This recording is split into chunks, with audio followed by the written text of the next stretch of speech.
Hello friends out there in YouTube land. This is Michael Wilson Barber's little YouTube channel. We are sponsored by Skookum Merch, where you can get great t-shirts like this. Reach out to me, contact me at check out the wares at www.skookummerch.com. That's S-K-O-O-K-U-M merch. This is a review of the Peter Jackson 2022 remastering, I guess, new version of the Get Back, Let It Be sessions in January of 1969 by the Beatles. And this is much better, and you can see this in Google reviews and Wikipedia. It's much better than the original Let It Be film from 1970 that was released with this album, produced by Phil Spector in 1970 when the Beatles were breaking up. The original Let It Be is good if you're a Beatles fan particularly, but it's like the producer tried to show the Beatles in as much conflict as possible. And there was originally like 60 hours of film footage, like 150 hours of audio footage. So Peter Jackson went through all the footage apparently, and he did 468 minutes of this series from the original footage, which is 7.8 hours. It's like it's basically 8 hours of footage.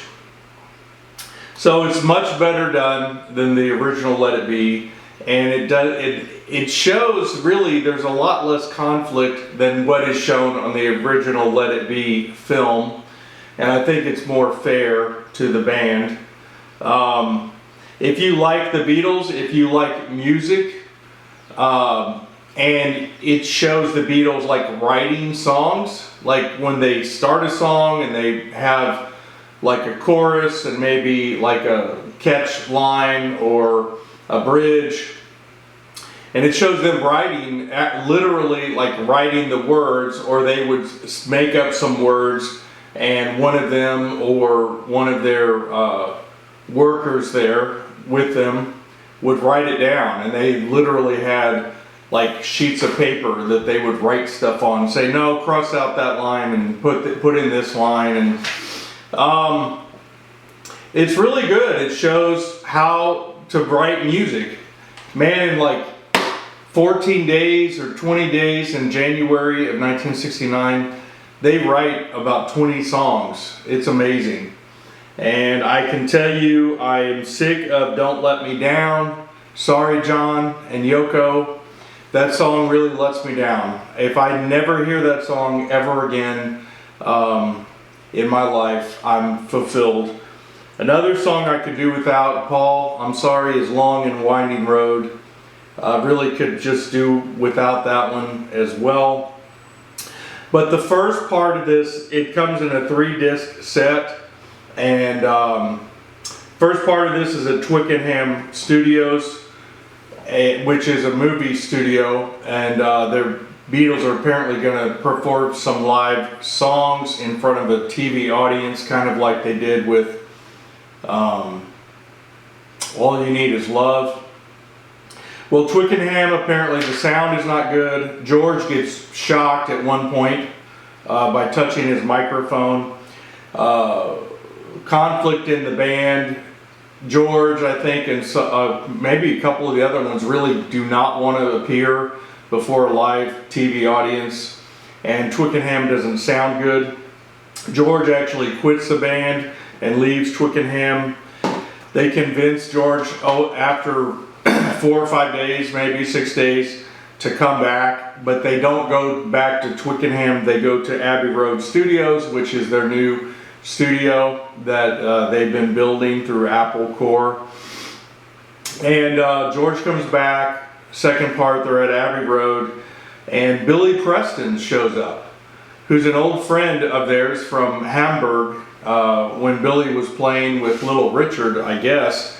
But the Beatles knew Billy, and it's like it was very serendipitous. Billy shows up. Now they have someone who can play keyboard full time, and then the other members can focus on their instruments. They're all very good musicians. They can play bass, guitar, drums. Not as good as Ringo. Man, that guy is a machine. He's a drum machine. So they're smoking a lot of cigarettes, which is interesting. Drinking tea. Sometimes they drink beer or wine or whatever. But then the third part of the episode, they agree to do a rooftop concert on Abbey Road Studios.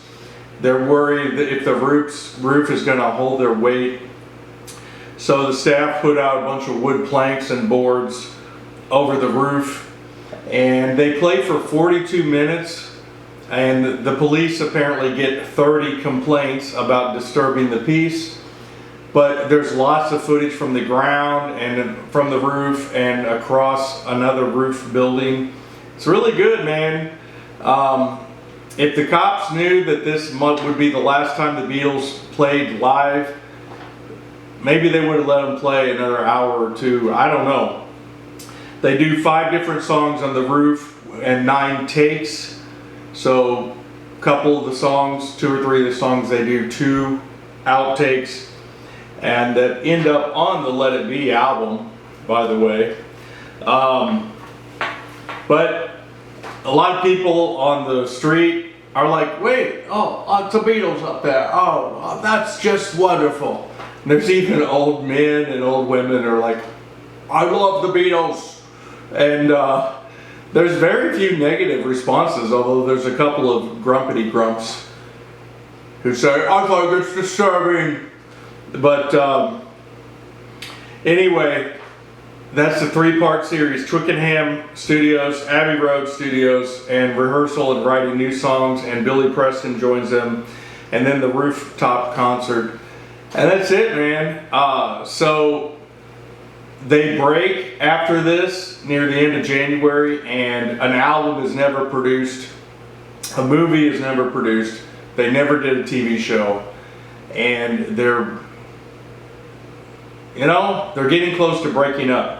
And then later, I guess Paul brings them together and they do the album, Abbey Road. And some of the songs from the Get Back sessions end up on Abbey Road. Another video for another day. And then as the Beatles are breaking up, Phil Spector goes through the old footage and produces this Let It Be album, which comes out as the Beatles are breaking up in 1970. And they release the film. Like I said, they make it look like they're in more conflict than they really are. George obviously wants to do his own album. The other Beatles do solo albums. They want to do solo albums in 1970. And John, Ringo, Paul, they all do a solo album. And George does like a triple album, which is amazing. So my review of this, Peter Jackson, I would give you, buddy, an A for sure. Maybe an A+.